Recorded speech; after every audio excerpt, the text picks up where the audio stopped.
Mantan Menteri Kementerian Kelautan dan Perikanan KKP mengaku akan pasang badan untuk Hussein Ali Rafsanjani. Susi mengaku heran ada anak muda yang berani jujur namun mendapat intimidasi. Guru yang berani membongkar dugaan kasus pungli bernama Hussein Ali Rafsanjani tersebut.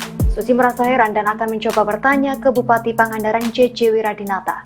Hal itu disampaikan Susi melalui akun Twitter resminya @susipujastuti pada Rabu 10 Mei 2023 pagi. Sementara sebelumnya setelah menerima informasi terkait Hussein, Bupati Pangandaran JJ Wiradinata pun memanggil Hussein.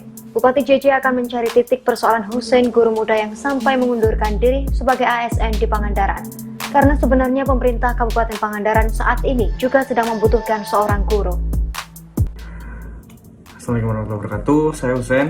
Saya minta maaf kalau memang jadi perhatian banyak orang. Saya cuma mau ngejelasin detailnya ya, kenapa saya bisa berani speak up, kenapa saya bisa berani untuk mengundurkan diri gitu. Awalnya tuh waktu Latsar 2020, setelah kita menerima surat tugas dengan detail anggaran yang sudah dibiayakan oleh negara, tiba-tiba hamin seminggu kita disuruh bayar uang transport. Yang bikin jengkelnya tuh ikut nggak ikut sama rombongan. Kalau saya kan naik motor dari Pangandaran ke Bandung. Ada juga kan orang yang nggak bisa ikut karena lagi hamil atau lagi sakit, itu juga disuruh bayar. Makanya bagi saya jengkel aja gitu. Tapi ya udahlah, saya bayar pada waktu itu.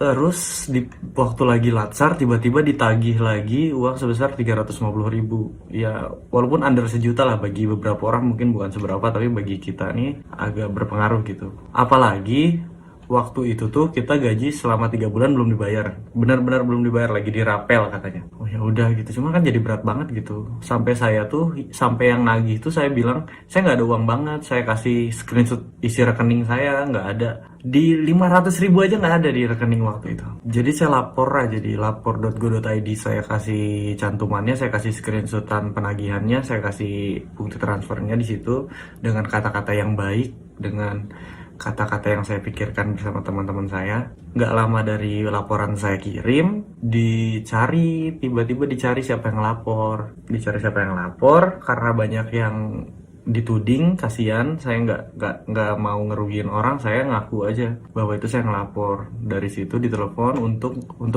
menghadap ke kantor BKPSDM Pangandaran di Jalan Parigi. Itu tuh wah, suasananya kayak gimana ya, HP disuruh ditaruh di depan, terus suasananya nggak enak lah. Saya dikepung 12 orang, saya di tengah dilingkarin gitu. Terus ditanya-tanya kan, kenapa ngelapor. Saya bilang, ya karena saya keberatan, saya nggak bisa bayar uang yang saya nggak tahu ini uang untuk apa, urgensinya apa gitu. Terus mereka beralibi bahwa sebenarnya uangnya ada, cuman direkofusing untuk COVID. Nggak bisa, kalau uang negara tuh kalau perpindahan dana tuh pasti ada suratnya. Saya mintalah surat perpindahan dananya, mana Bu, biar saya laporin untuk nurunin laporan sebelumnya. Masuk akal. Mereka bilang, beralasan lagi, katanya nah sebenarnya uang nggak ada, jadi karena kamu latsarnya waktu awal online tiba-tiba offline, jadi dananya belum disiapkan dari awal lah.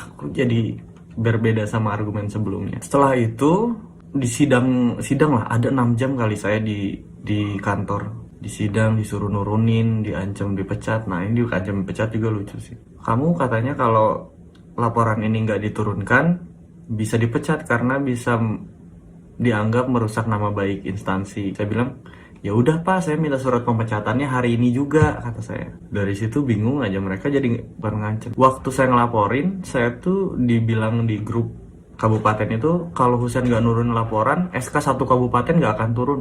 Semua nyerang saya, pasti itu. Semua nyerang saya. Karena mereka nggak tahu masalahnya, cuman taunya kalau Hussein nggak nurun laporan, SK nggak akan turun. Semua nyerang saya pun jadi beban, akhirnya nurunin lah.